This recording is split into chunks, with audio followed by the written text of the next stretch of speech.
has taken over. Let's go. It's Ferrall. Coast to coast. Steaks, chicks, stacks. You and I are going to make a lot of money. It's Ferrall, coast to coast.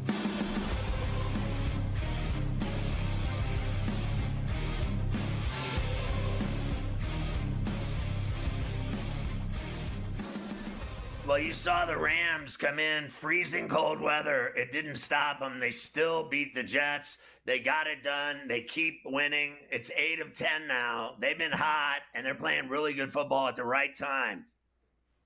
They are playing really good football at the right time, as they have got themselves now first in the NFC West. A 19-9 win out at MetLife. Tough, hard-fought. But in the second half, they just made more plays than the Jets did. Tyler Higbee, who was playing his first game back since getting hurt in their playoff game last January, he gets the touchdown that gives the Rams the lead for good on CBS. 12-6. They've won 3 in a row. 1st and 10. Fake to Williams. Here they go. Higbee. 5. Leaping. And the pylon touchdown. What a play. I mean, this team is cooking. You don't want to play them right now in the playoffs. You play them, you're going to lose. They're winning every week. They play great. Stafford's great. They got good receivers. They're dangerous right now. And they will finish up at home against Arizona and at home against Seattle. So they've been real good on the road all year. They're in the driver's seat with 9 wins, and they got both games at home against these two divisional teams over the next 2 weeks to finish the job and win the division, which I know myself and you too expect them to do in one way, shape, or form here. Cushy. So nice job. Both of those games at home is cushy. Both games at home is real cushy for them, that's for sure. Arizona is officially eliminated, though, so they will not have anything to play for when they go to SoFi this weekend. That's because they lost in Carolina to the Panthers, a wild game. I actually watched. I picked up this game in the second half, and I stayed with it for a while. I tell you, Bryce Young he's played well, man. He made some good throws again in that game, and Kyler Murray made some really boneheaded mistakes for Arizona down the stretch. They go to overtime. Chuba Hubbard, 30 yards to the house and a win on Fox. Hubbard, Chuba Hubbard, dancing into the end zone, and a Panthers victory with a touchdown in overtime. What a play. Cardinals eliminated from the playoffs. Seriously, what a play. He came up big. He got out on the outside, and that was all she wrote. He danced into the end zone. They win in overtime. They've gotten a lot better, and so is Bryce. I mean, let's face facts. Everyone wrote him off. He was finished. He was awful. He was cooked. He'd never amount to a hill of beans. He was a bust. Now who's laughing? He's playing well. He's throwing the ball well. He's not turning it over. He's playing smart, and he's looked pretty good the last 5 weeks. Yeah, ever since that game in early November where they beat the Saints, you know, he's actually won 3 games, covered really close losses against the Chiefs, Eagles, and Bucks, who are all going to be potentially playoff teams. Carolina has been very good here down the stretch, that's for sure.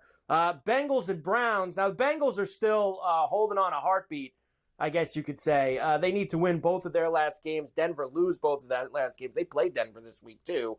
But they had a little bit of a struggle from the Browns for a while, but eventually they were able to pull away. That's because Dorian Thompson-Robinson stinks. Joe Burrow to Jamar Chase, icing it on CBS. Finishing touches here on Cleveland. 1:49 left. Looked like Garrett may have come across early. Could be a free play. Burrow to the end zone. Chase for the touchdown. I mean, they're playing great. I'm afraid of them.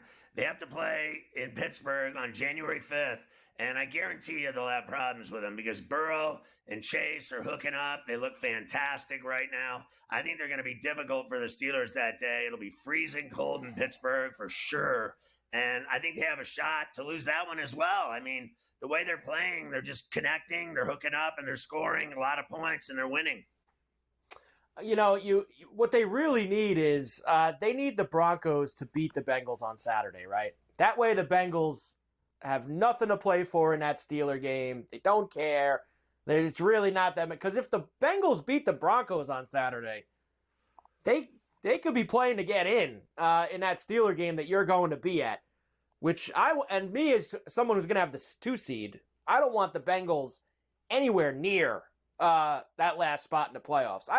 Get out of here. I want Burrow gone. I want Chase out. I don't want them anywhere near Buffalo the first wild card weekend in January. So I still don't think they're getting in. I don't think all those things have to line up. They have to have all these things happen to get in. I don't think it's happening. I really don't. I still think it's the original teams that we've been talking about for weeks that are going to get in, and they'll be left out.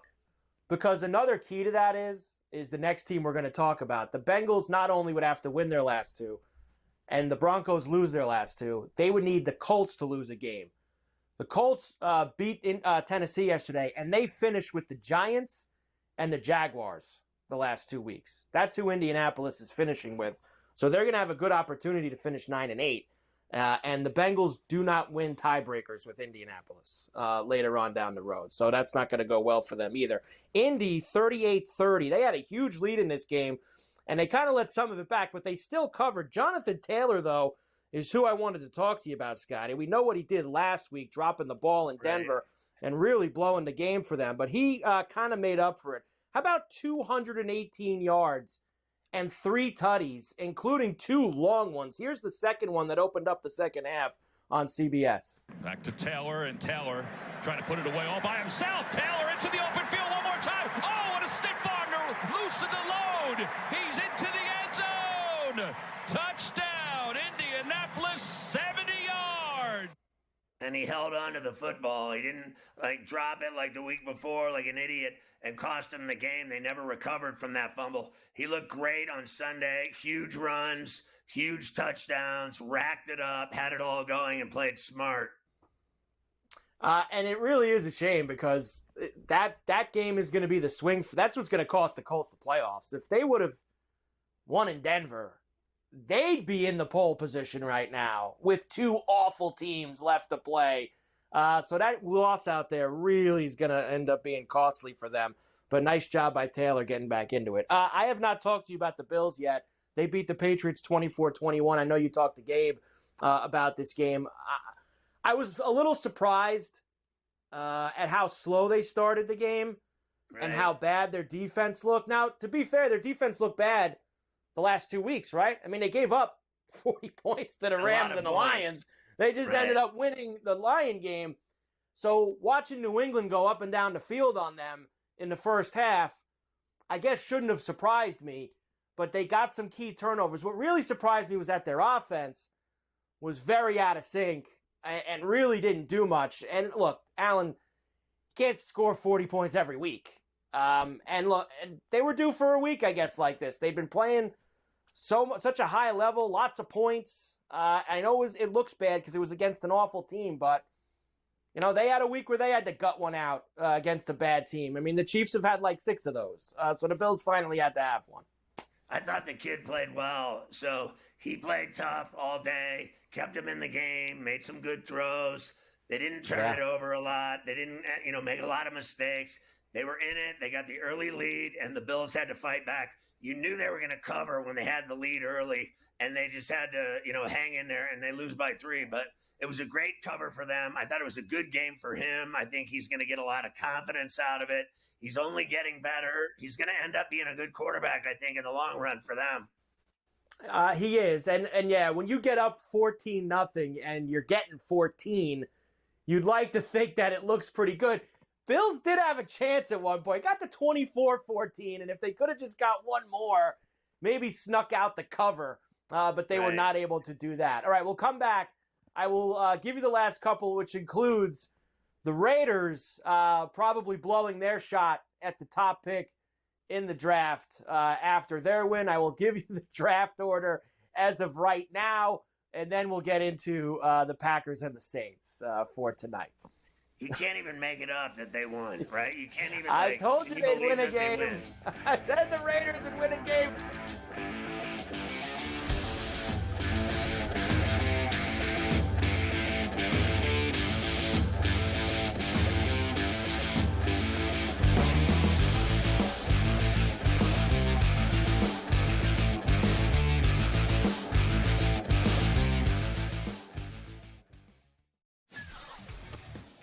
there's a better chance the Raiders might stumble into a win because of who they're playing over the next few weeks than the Giants, who I don't think will win. I don't believe for 1 minute that they want to win a game. I do not believe that the New York Football Giants want to win a game at all, because it will cost them dearly. In fact, they will continue to suck for years to come if they screw this up. Ferrall Coast to Coast, only on SportsGrid. The two guys that can do it all. Too much electricity this morning. This is a good time. We're having a lot of fun. I had to do a triple take. Ka-ching! Why? Because of parity. I didn't mean to offend. Yeah, it's not going to happen. Load management is a dirty word. Let him rip. You know what? Circumstances provide the results. What? How do you do this once? Oh, Donnie, you got such a good show there. A network that is booming. The Early Line, only on SportsGrid. The sharpest football contest show in the land, the Las Vegas Football Contest Show, focuses on Circa Sports Million, Circa Survivor, and the Westgate Super Contest, handicapping the games and releasing our contest picks every week of the season. With two former Super Contest winners, Brady Cannon and James Salinas, a former NFL player, Mike Pritchard, and over $1 million in contest prize money won combined, the Las Vegas Football Contest Show will have you prepared this season like none other. Your gut says Miami is going to win, and you should take the over. Your gut also said your NFT selfies would only go up in value. They didn't. But your head is on SportsGrid and knows the QB is in concussion protocol. The backup has a 45 QBR against the zone coverage. The New York D has the most sacks in the league. So yeah, trust your head. It's smarter to be on SportsGrid.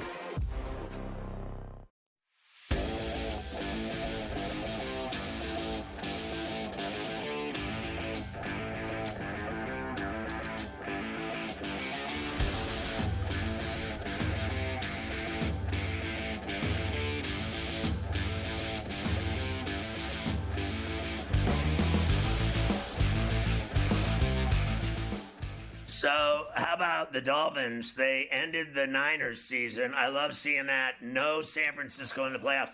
They were favored to go to the Super Bowl for the NFC again, and they laid an egg all season. They laid an egg all season long, and they are now finished as they fall to 6-9 on the year. A 29-17 loss down at Hard Rock against the Dolphins. The Dolphins are still alive. They have a pulse, but they're almost done. Like I said, they're stacked behind Cincinnati and Indianapolis on the almost have a pulse list. They would need even more things to happen to find themselves in. But either way, Niners gone. What a shame. They're not getting in, the Dolphins. You know that. No, and they I are love not. seeing San Francisco out of it, but I don't think Miami can get in. It's too hard. And the last game from yesterday, we had a toilet bowl game out in Vegas between the Jags and the Raiders. And this game actually had a lot of significance because draft seeding is important. Who's going to be where in the NFL draft? The Raiders actually could have lost their last 3 games, and by percentage points with strength of schedule, would have gotten it over the Giants, believe it or not, if they both finished with 2 wins. Well, the Giants don't have to worry about that anymore because the Raiders won. They beat the Jags 19-14.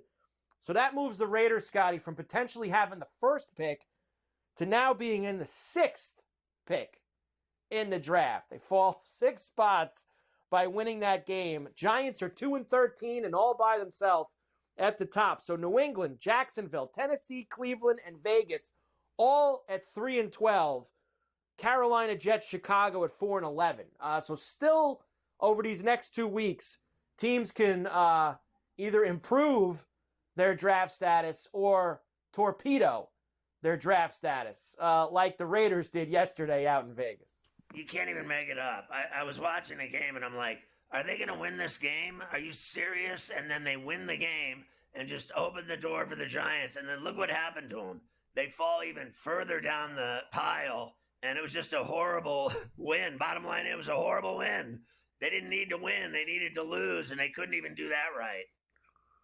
They couldn't even do that right. And now, what hurts you is that they're one of these teams up here that, wants a quarterback and needs a quarterback. And there's only really 2. There's Sanders and Ward. There ain't going to be any beyond that at the top of this draft. Now, New England, Jacksonville, I think Tennessee's going to be in the market for one as well with the way things have gone for them this year. So Vegas is now going to need some teams to do what they did yesterday and actually win some games in order to find themselves back up the list. But who knows? Maybe the Giants will screw it up too at some point. The Giants are good at screwing things up, so maybe they will. Going to screw it up. I really don't. I think they've got it figured out. Lose and then get the top pick. They got it down to a science. They lose every week, automatic. They've done a pretty good job of that. All right, Monday Night Football tonight will close out week number 16. It will be up in Lambeau for the Saints and the Packers this evening. Saints, of course, have had all kinds of problems this year. Well, I guess they did. They started 2-0. Remember when the Saints were going to the Super Bowl back in September when they got off to that 2-0 start? It has not been good since. They're 3-9 since then and find themselves in bad shape. The Packers are 10-4, and they will be on their way to the playoffs. The Packers tonight laying a big 14.5 in this game. Total 43.5. Spencer Rattler will start for the Saints tonight. I actually think they can cover the number. I think the Packers will take them lightly. I think they'll screw around. Same way you saw yesterday. The Pats did it with 14. I'll take the 14. I don't think Rattler's that bad. I think he can throw the ball. And I know they got other issues. They got injuries, etc. But I bet the Pack play down to him and don't blow him out. I think they won't cover. Yeah, what worries me with the Saints is I don't think Rattler's that bad. I don't like that they're not going to have Kamara. Kamara does so much for them, and him not in there makes me worried about them moving the football consistently. But 14.5, we saw it yesterday with the Patriots. It's a very big number, and I have this for you, of course. You love numbers. Monday Night Football in the last 20 years, double-digit favorites on Monday Night Football. Not great. 29%. 13, 32, and 2 against the spread. So the dogs bark in these spots on Monday night, especially late in the season. So we will take our chance there with the Saints tonight. Player props, the most bet player props for this evening. A bunch of guys on the Saints. Of course, Keandre Miller is going to get all that gas now that Kamara's not playing. Over 52.5 rushing yards. Marquez Valdez-Scantling over 30.5 receiving yards. Jacobs over 88.5 rushing yards. He's been awesome. Miller under 2.5 receptions. And Foster Moreau over 19.5 receiving yards. That's where we're at this season. You know it's Christmas week and the end of the year when you got Foster Moreau on the most bet. So they don't have anybody playing, so all these guys have to step up. If you don't have Kamara, you got to have somebody else do it, right? So I think those numbers are live, actually, some of them. I think Miller is live. I think Valdez-Scantling, I don't know. He never really does anything for my money. I'm going to stay away from him. I think Josh Jacobs will do it in terms of racking it up. He's been fantastic for them. And why not? I'll take this Foster Moreau. Why not? He'll step up. Somebody's got to do it. I'm actually going to take the other side of the Miller receptions. I think he will catch a bunch of balls. They have under 2.5 as the most bet. I think he'll get that. Kamara catches a lot of balls out of the backfield. I think Miller will get more than 2.5 catches. So I'll flip the other side there on the most bet player props. How about Tutties now? Do I got enough time today? I'll slip them in. Jaden Reed, first touchdown, 9-1 tonight for the Packers. Christian Watson at plus 210. And Juwan Johnson, another big dog at 7-1. Rattler looked at him a lot last week when he came in the second half against Washington. Let's get Double J there. Johnson at 7-1 for the Saints tonight. I like all of them. I like them all. Let's do it. Let's do it. I'm going to go for it. Why not? I think those are beautiful. Let's do it tonight, and then let's get the cover from the Saints with a 14-burger.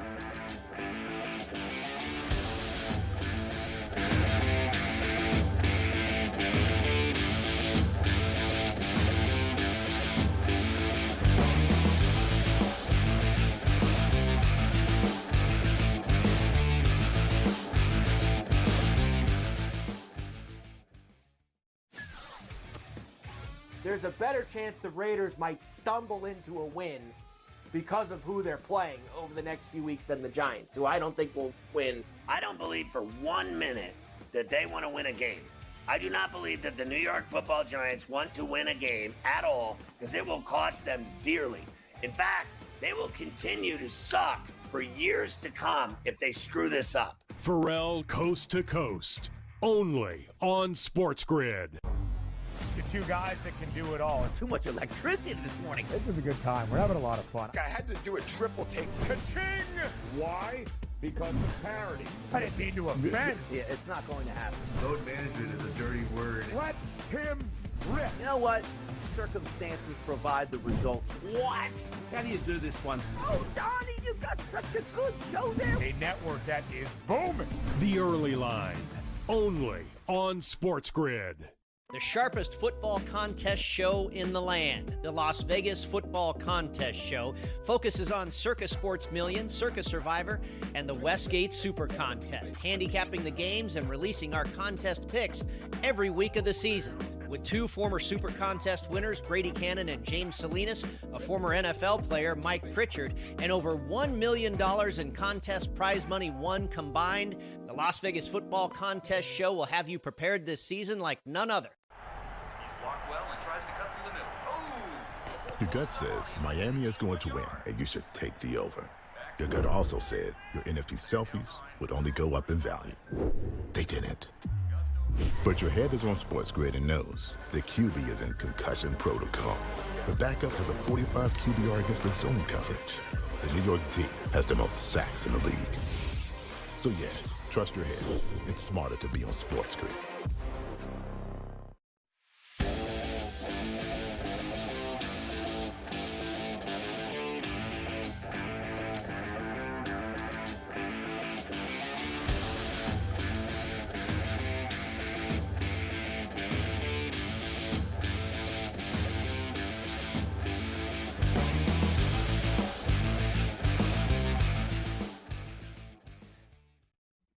All right, so we're going to hit the college playoff again and talk about it because all the games were awful, but I think the next round's going to be good.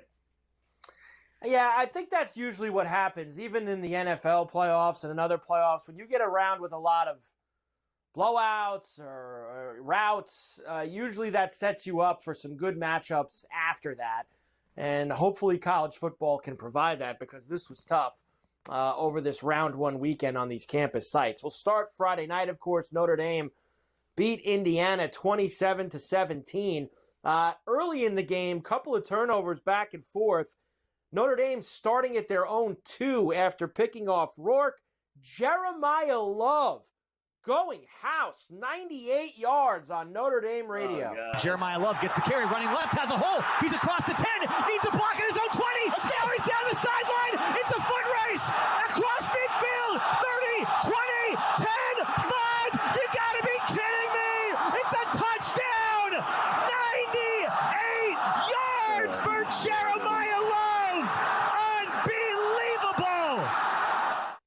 I thought the game was over right there. Guy goes 98 yards. I was like, that's it. It's over. They're done. They'll never recover from that. And they didn't. They did not recover from that. Notre Dame ended up, then Riley Leonard ran one in. They had a couple, Notre Dame built the lead and was able to play really good D against Indiana for 3.5 quarters and hold the game down. Now, a couple things. First of all, I love Cignetti. I love the job that he did all year long, and I think he's great what he's done in Indiana. He's going to continue to do it. I thought he got way too conservative at the end of that. That's at some points in that game with punting and other things. I thought he's I know his offense wasn't doing much, but that was his team this year, the offense. And I thought he needed to give him a chance to go out. And the other thing I did not like, and this really started the whole weekend, but it started Friday night, was people bashing these teams that lost. And Indiana got the brunt of it first because they were the first team that lost on Friday night. And this started a weekend-long roller coaster of analysts and know-it-alls bashing the college football, but these teams didn't belong. Indiana went 11-1 this year. I know it didn't go well for them Friday night, but they belong in the college football playoff. I know they played a really good team, and they lost. I mean, that's how it goes sometimes. It is what it is. I thought, they didn't play well against Ohio State. They didn't play well against Notre Dame. Notre Dame's a better team than Indiana, and they were playing them in South Bend at Notre Dame Stadium. They had a nice little edge right there in itself, and I didn't think they did anything to win that football game. You give up the big 98-yarder to start the game, you're in trouble from the jump, and that's exactly what happened. I thought they gave them a game a little bit in the second half. And like I said earlier, I thought that they did better than everybody else. You can make fun of them all you want. They won 11 games, and then they lost by 10 to Notre Dame. Everybody else got cooked even worse. Yeah, look, I thought that we're going to talk about them next. I thought SMU had the worst performance. So we get it. And SMU and Tennessee really got their ass beat in those games. I mean, they were just up and down all over the place. And I didn't think that with Indiana. I think Indiana, one half of their game wasn't there. Their offense wasn't there. I didn't think their defense was awful. I just thought that they were doing all they could, and Notre Dame leaned on them, and there wasn't much that could happen. Penn State did beat SMU 38-10. Of course, Penn State's offense wasn't exactly setting the world on fire either. The problem was this Jennings on SMU just kept giving the ball to Penn State. One pick six and then another one. Our boy Jonesy, Steve Jones on Penn State radio.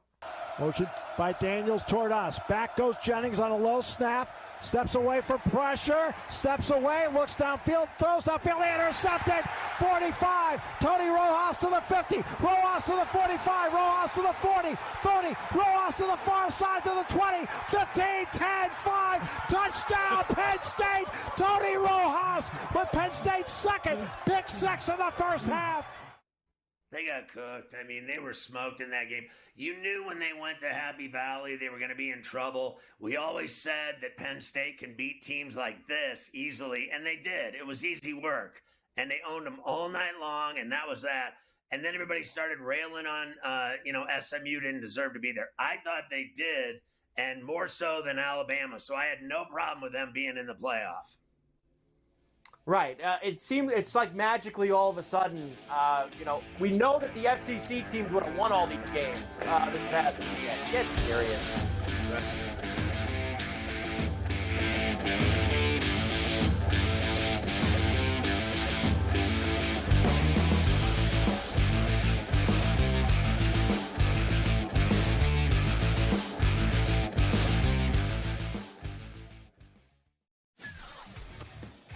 There's a better chance the Raiders might stumble into a win because of who they're playing over the next few weeks than the Giants, who I don't think will win. I don't believe for 1 minute that they want to win a game. I do not believe that the New York Football Giants want to win a game at all because it will cost them dearly. In fact, they will continue to suck for years to come if they screw this up. Ferrall Coast to Coast, only on SportsGrid. The two guys that can do it all. Too much electricity this morning. This is a good time. We're having a lot of fun. I had to do a triple take. Ka-ching! Why?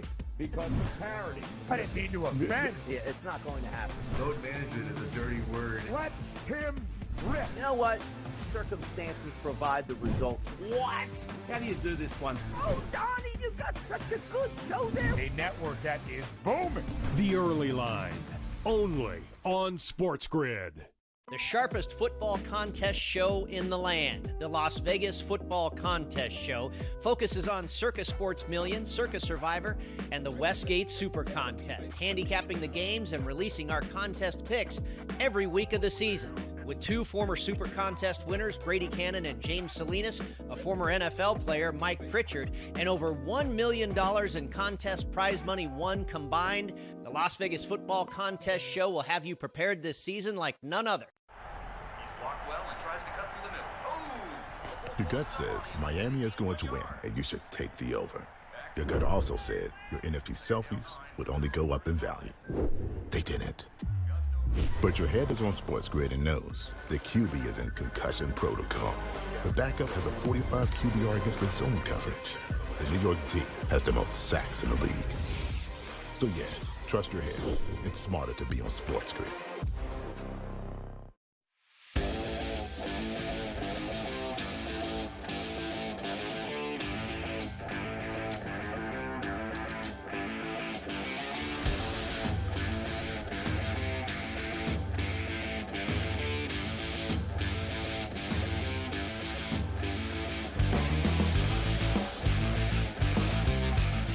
Look who it is, Cody Decker from Mad Dog Radio talking hot stove. What do you think of the Yankees, what they did after they lost Soto with all the signings that they've made? Do you think they've rebounded nicely?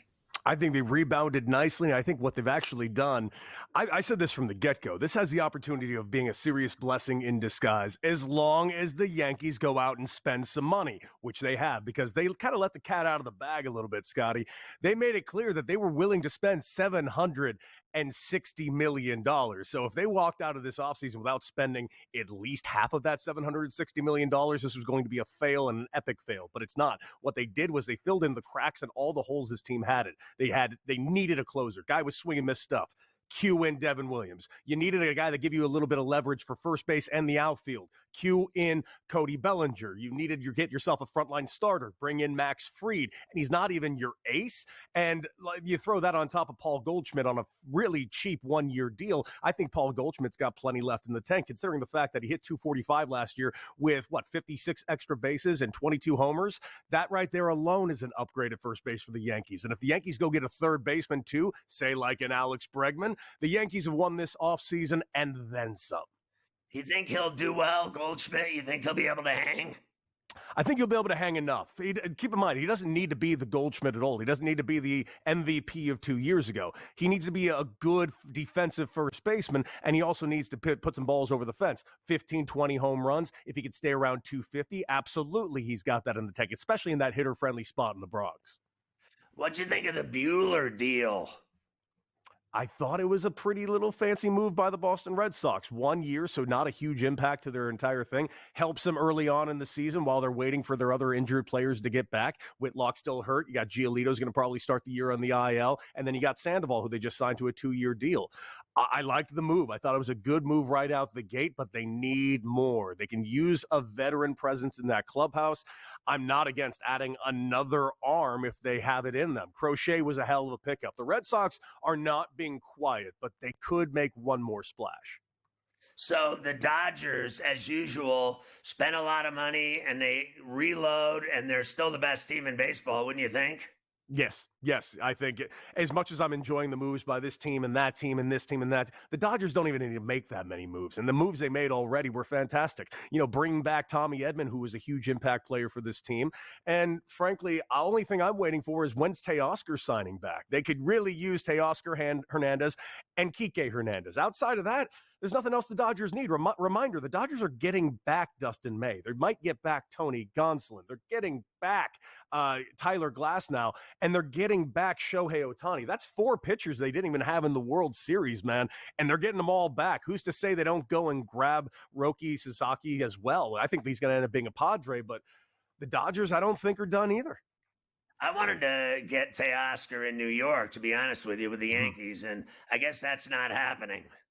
Nah, it doesn't look like there's any space for him. We currently have the spots locked up. It looks like with Bellinger joining the team, center field, and maybe occasionally over at first base to spell out Paul Goldschmidt, then you kind of don't really need another guy. I thought, honestly, if they were going to look for another outfield bat, I thought they were going to actually look at Anthony Santander. He would be relatively cheap, all things considered, and I thought it brought another left-handed bat to the lineup. But you know what? They went out and got Paul Goldschmidt, which made the versatility of Cody Bellinger pretty versatile.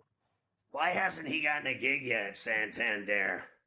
I have no idea. I don't know if he's just lower on the pecking order right now. I think there are a lot of teams that would be interested. San Francisco comes to mind. I'm sure that the Seattle Mariners come to mind. The Toronto Blue Jays seems like a perfect fit, not to mention where the hell he just has been. Why aren't the Orioles bringing him back? Also, on top of that, why aren't the Orioles doing anything? I mean, how about Toronto? What did they do? They always lose out on everybody. They lose out on everybody, and they end up with nobody. And again, I've said this everywhere who will listen. Everyone talks about Steve Cohen being so damn rich, and he is, $16 billion. But Mr. Rogers up there in Toronto, that dude's got $9 billion. He's been the richest owner in Major League Baseball since Jump, when he actually got into the gig. I don't know why this team won't spend the money that they need to spend to compete, because that team's got the entire country on their back. I firmly believe this. If the Toronto Blue Jays are good, it will hasten the re-existence and re-emergence of the Montreal Expos, because Manfred already said he wants to expand baseball by 2029 by 2 teams. Montreal, let's get back into Canada, bro. How do you think that 15-year deal Soto got's going to pan out for him, like health-wise, everything else? He got all the money in the world. Do you think it'll pan out? I think it'll pan out for the next 5 to 10 years. And what I honestly think is we're looking at a guy who's eventually going to be a DH. I honestly thought the money for this guy was foolish from the get-go. I never understood it. Shohei Ohtani made sense to me. You're roughly giving him a 20-year deal because it's sparsed out over 20 years, and you're paying for two separate players, the pitcher and then the hitter. So that's $350 million each for each one of those players. Oh, I honestly think Soto will be a DH in 5 to 7 years, and he turns 35 years in, and that's a pretty big deal because he also has that opt-out of which, Steve Cohen can immediately void by making an $805 million contract. But keep in mind, he still leads another 10 years on that deal. How does it work out? If they got no rings after 10 years, it didn't work out. Do you like the Luzardo deal that the Phillies pulled off? I do, but it made me disappointed in what in the living hell are the Miami Marlins. This is a team that was in the playoffs 2 years ago, and they celebrated that playoff berth 2 years ago by giving Kim Ng, the first female GM in Major League Baseball, a new boss that she had to answer to. So she skipped out of town, and they've just been selling off all their decent assets ever since. I don't. Everyone looks over at the Oakland A's, the Sacramento A's, and gets mad at them, as they should. And trust me, I have a lot to say on that. But someone should really get mad at what's happening in Miami. It's been a calamity down there.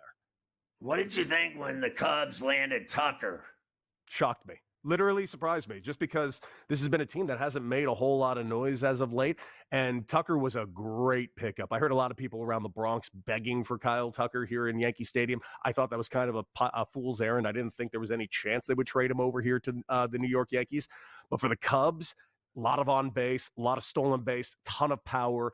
He is a phenomenal pickup over there. If the Cubs could just go get another arm, I wish they would go and get in the Burns saga, but they simply already announced that they won't do it. If they can just get another frontline arm, the Cubs should run away with this division because the Brewers look like they're going to take a step back. The Reds are starting to improve. The Pirates need to come into their own, but the only team that's seemingly ready to make that jump is the Cubs. So for the love of God, spend some money. The Pirates don't spend money. You know that. Their payroll's a joke. They never spend money. Never will. Never will. They signed today, re-signed Andrew McCutchen. Love the fit for him just because, it's kind of a going home thing for him. But no, they never spend money, which is why I find it funny that everyone's talking about locking up Skeens now. Skeens now? That guy might be the billion-dollar guy in 5 years. There's no way he's going to get locked up over there now. Can you believe they were going to get rid of some of their pitchers? Like, Keller, they were talking about getting rid of Jones. Are they crazy? They're nuts. They're nuts. Well, they're just a franchise that refuses to spend. They make money hand over fist and feel like they've been fleecing that wonderful city of Pittsburgh forever. That's a team that should be good. We've seen them in the playoffs in the last 10 years. Remember that blackout they had with Garrett Cole on the mound? Dude, give me some good Pirates baseball. They're young and they're hungry, but that ownership is always going to stand right in the way. My man, Cody, Merry Christmas, my man. Thank you. You're the man. Love you right back, my guy. Merry Christmas. There you go. All right, so there he is, Cody Decker from Mad Dog Radio, and you get all the hot stove news you need. Baseball, everybody's cutting deals, everybody's signing players. The Yankees made up for the loss of Soto by signing a bunch of guys. You get Max Fried, you get all these guys. Then they finally get Goldschmidt. I guess that's their answer at first base. And then we lost out on Tucker. He ends up going to the Cubs. I still think we have guys left that are going to get gigs. We'll keep our eyes on it every day and keep talking hot stove baseball with you on Coast to Coast.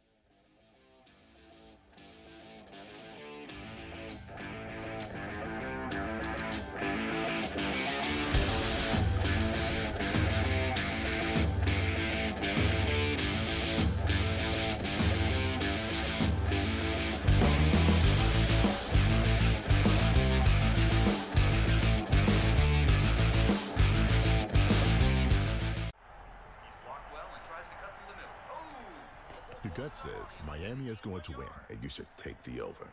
Your gut also said your NFT selfies would only go up in value. They didn't. But your head is on SportsGrid and knows the QB is in concussion protocol. The backup has a 45 QBR against the zone coverage. The New York D has the most sacks in the league. So yeah, trust your head. It's smarter to be on SportsGrid. The two guys that can do it all. Too much electricity this morning. This is a good time. We're having a lot of fun. I had to do a triple take. Ka-ching! Why? Because of parity. I didn't mean to offend. Yeah, it's not going to happen. Load management is a dirty word. Let him rip. You know what? Circumstances provide the results. What? How do you do this once? Oh, Donnie, you've got such a good show there. A network that is booming. The Early Line, only on SportsGrid. The sharpest football contest show in the land, the Las Vegas Football Contest Show, focuses on Circa Sports Million, Circa Survivor, and the Westgate Super Contest, handicapping the games and releasing our contest picks every week of the season. With two former Super Contest winners, Brady Cannon and James Salinas, a former NFL player, Mike Pritchard, and over $1 million in contest prize money won combined, the Las Vegas Football Contest Show will have you prepared this season like none other. I'm actually not even on a side today. Yeah. And I'll get to that. Why are you on Texas? I gave them a chance. Maybe not me as the overwhelming authority in college football, but entering that game on this set to you guys, I said there was one elite defense entering the matchup in Austin back to end out October. It's not the Bulldogs like it used to be. It is Texas. College football today, only on SportsGrid.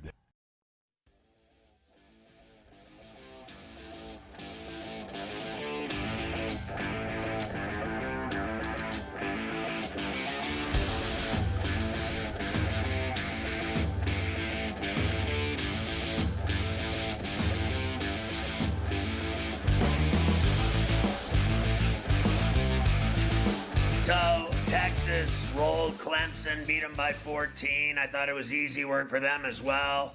They look fantastic. They're going to be hard to beat, I think, in the next round as well. They are going to be hard to beat moving forward, that's for sure. 38-24 was the final. Now, Clemson did get this to a 7-point game early in the fourth quarter. This was after it was 31-10. 31-24, blew with the 77-yard run for Texas. Clemson was knocking on the door of a cover again down by the goal line, but was turned away, and Texas able to hold on for the 14-point win. A lot of complaining about all these first-round playoff games this weekend, but Sark says maybe it's just because his team won. That's probably why he's happy. He thought it was awesome. What an environment for college football this was.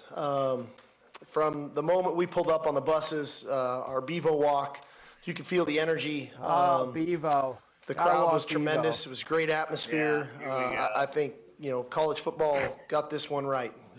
As much as we critique some of the things that are happening in our game right now, this idea of a home playoff game with this 12-team format, this was pretty special, and one that we were humbled and honored to be part of here at DKR. So I hope everybody enjoyed that, because we surely did.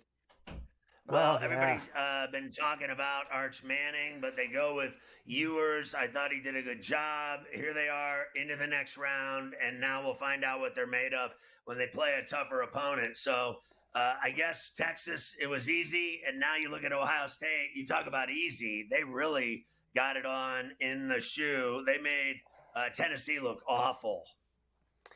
They made Tennessee look so bad. It's hard to compare who had the worst performance between SMU and Tennessee. I think it might have been Tennessee, just because, SMU were just, the quarterback was handing them the ball at the beginning, and that got the game out of hand. I didn't think SMU's defense played that bad in the game. But Tennessee, on all facets, was absolutely drubbed. 42-17. Buckeyes win at the shoe. Ryan Day has been under a lot of fire, as we know. He wanted to make sure that the Buckeyes left no doubt. That's it, and even there were a couple points in the game where, there's some couple calls and, different things where, in the past when you have one of these games that comes down to the last play, you can look to those as game-altering plays. But when you leave no doubt, nobody will talk about those plays, because we did. And there was a few opportunities in this game to do that very thing. Fourth down stop. There was, again, that – those drives right there in the third quarter that I felt like allowed us an opportunity to pull away when the defense was getting stops. So now they finally look like the team that everybody thinks they are. They're a, contender to win it all. They look like it. It was the first game they played where they looked really sharp. I thought from, belly to belly, the whole game they looked good. And they didn't look good against Michigan. I thought they looked good against Indiana, but they looked even better against Tennessee. They certainly did. Dominating performance by the Buckeyes, dominating performance by really all the home teams throughout the opening weekend. We said there was a lot of people belly aching about some of the games and teams not being in. Did you see any of Lane Kiffin's handiwork over the weekend on social media? It seemed like he was chiming in during and after every game, saying, making snide comments at the committee about how what a riveting game this is and how this is just great. Most people, or some people, I should say, looked at it as sour grapes from Lane because his team wasn't playing it. What did you think of it? That's exactly what it was. He didn't get a go, so he's mad, and he had all the snide comments. It is what it is. It doesn't matter. They're not in it. So you lose, cry me a river. Go do something else. Go play in another bowl game, win a game that matters. Bottom line is, anyone that's still ripping the teams that got into it, you lose. That's it. All there is to it. Indiana didn't win, so what? SMU didn't win, so what? They made it. You didn't. It is what it is. Got to go cry. I guess he decided to cry for everyone to see, Lane Kiffin, this past weekend with the committee. So here's what it looks like now with 8 teams to go. We started with 12. We are down to 8 in the college football playoff bracket. Of course, on one side, you will have Ohio State and Oregon and Arizona State against Texas. The other side, Boise against Penn State, Notre Dame against Georgia.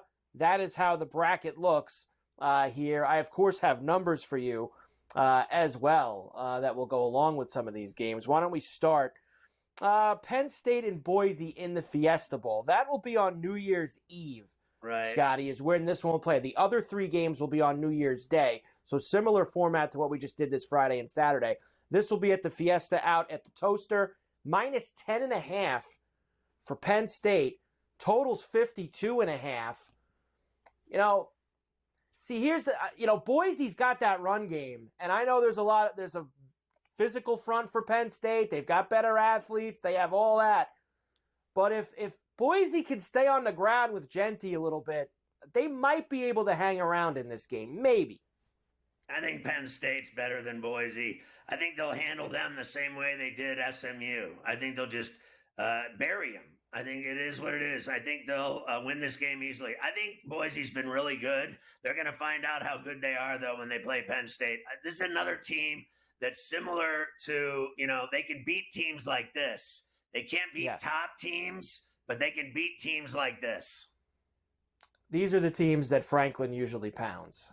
So as much as I would hope that maybe they wouldn't, it's probably going to be the same result as we saw with SMU in the other game. I'll give you one more, then we'll do the other ones after the break. Texas and Arizona State will play in the Peach Bowl, which is in Atlanta, of course, at Mercedes. So Arizona State, after sitting around, they'll be getting 13.5. So similar number to what Clemson got against Texas. 51.5 will be the total in this game. That's a lot of points. I think Arizona State's good.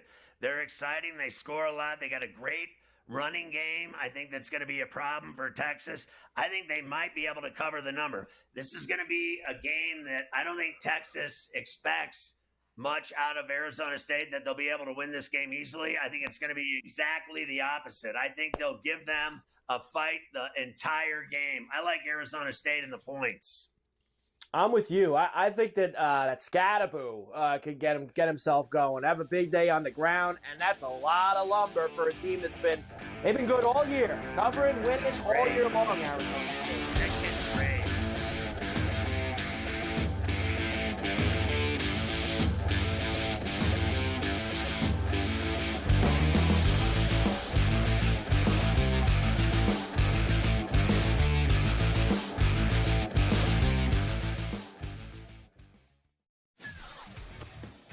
There's a better chance the Raiders might stumble into a win because of who they're playing over the next few weeks than the Giants, who I don't think will win. I don't believe for 1 minute that they want to win a game.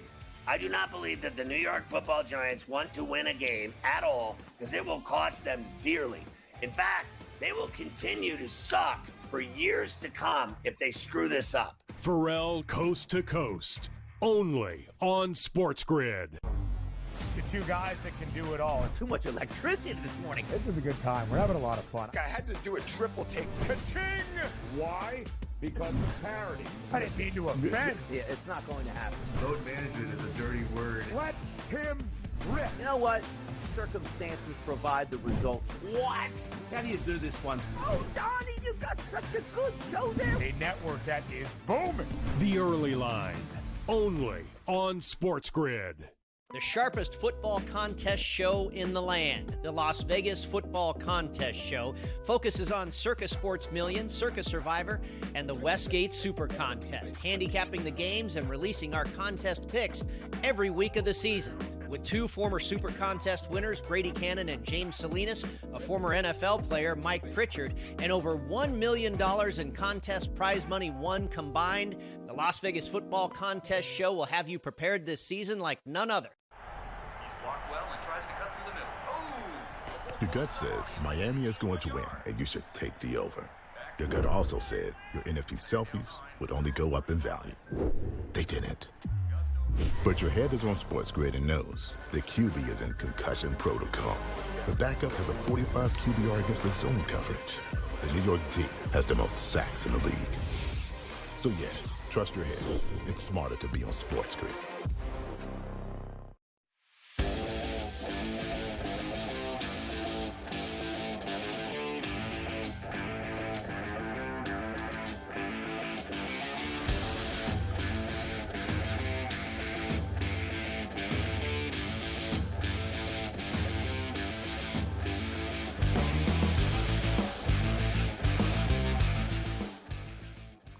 I think this next game is going to be great again, like it was the first time. Ohio State and Oregon, you got to be kidding me. It's going to be as good as it was. It really was a great game the first time around in Eugene. Obviously, Ohio State blew the game, but I think it's going to be the same kind of game, Mike. Yeah, that was, of course, back in October, 32-31. Oregon beat Ohio State there in Eugene. Now they will meet again in the granddaddy of them all, the Rose Bowl in Pasadena, the Tournament of Roses, the whole deal.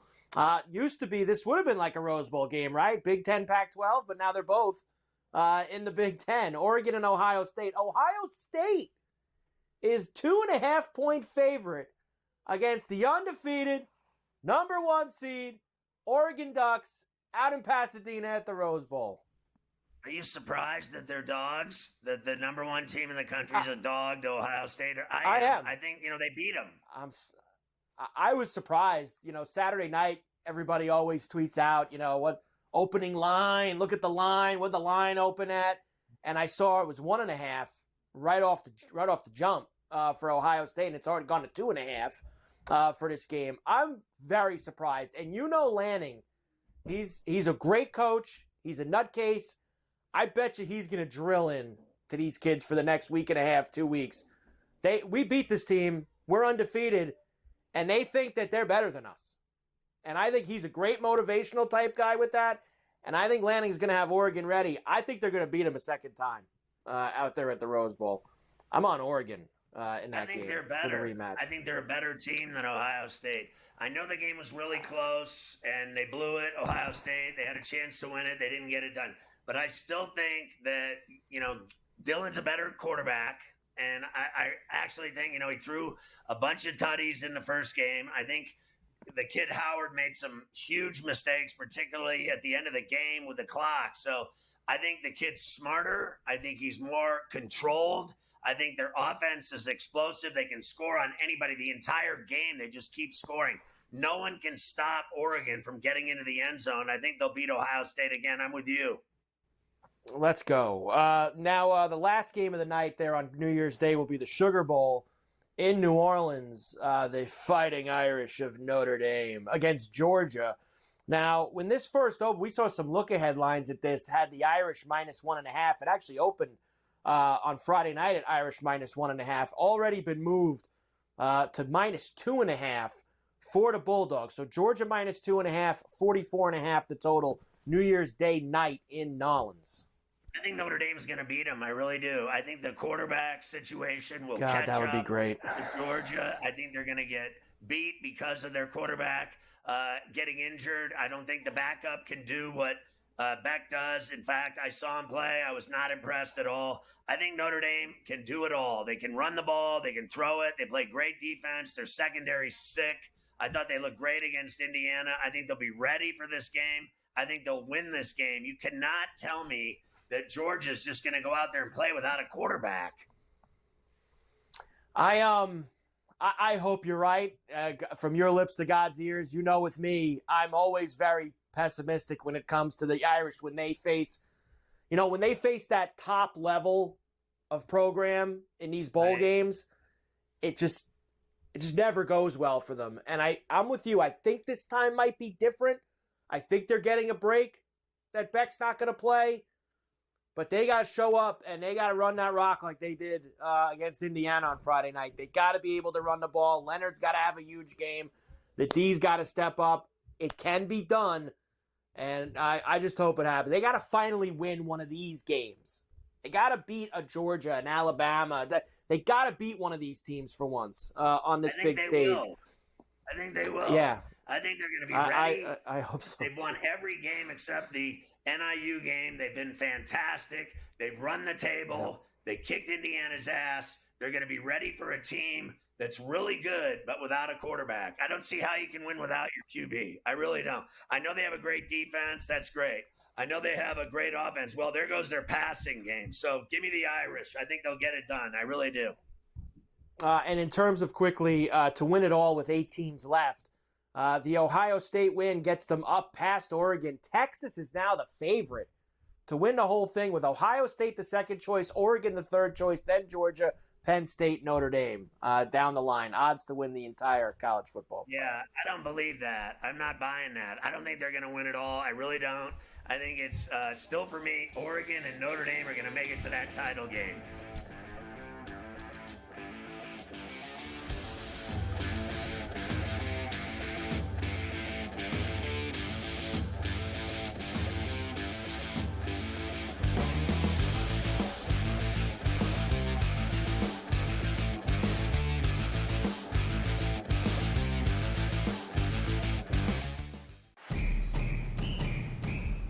I'm actually not even on a side today. Yeah. And I'll get to that. Why are you on Texas? I gave them a chance. Maybe not me as the overwhelming authority in college football, but entering that game on this set to you guys, I said there was one elite defense entering the matchup in Austin back to end out October. It's not the Bulldogs like it used to be. It is Texas. College football today, only on SportsGrid.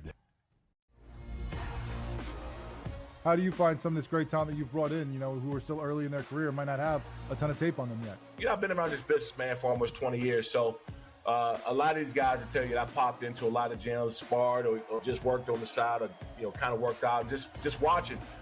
I've always loved this sport, man. I think it's the greatest. And we want to continue to put on the next up-and-coming superstars. We know we got them. Only on SportsGrid. The NFL and college, they don't operate on the same timelines, right? UNLV's head coach just got, the Purdue job this morning, where I imagine, right, UNC probably needs to know from Bill. And let's say it's late December, and we see 7, 8 teams open, and none of them want Bill. Then Bill's got to make a decision. Does he want to be a college head coach? Pro football today, only on SportsGrid. The two guys that can do it all. Too much electricity this morning. This is a good time. We're having a lot of fun. I had to do a triple take. Ka-ching! Why? Because of parity. I didn't mean to offend. Yeah, it's not going to happen. Load management is a dirty word. Let him rip. You know what? Circumstances provide the results. What? How do you do this once? Oh, Donnie, you got such a good show there. A network that is booming. The Early Line, only on SportsGrid.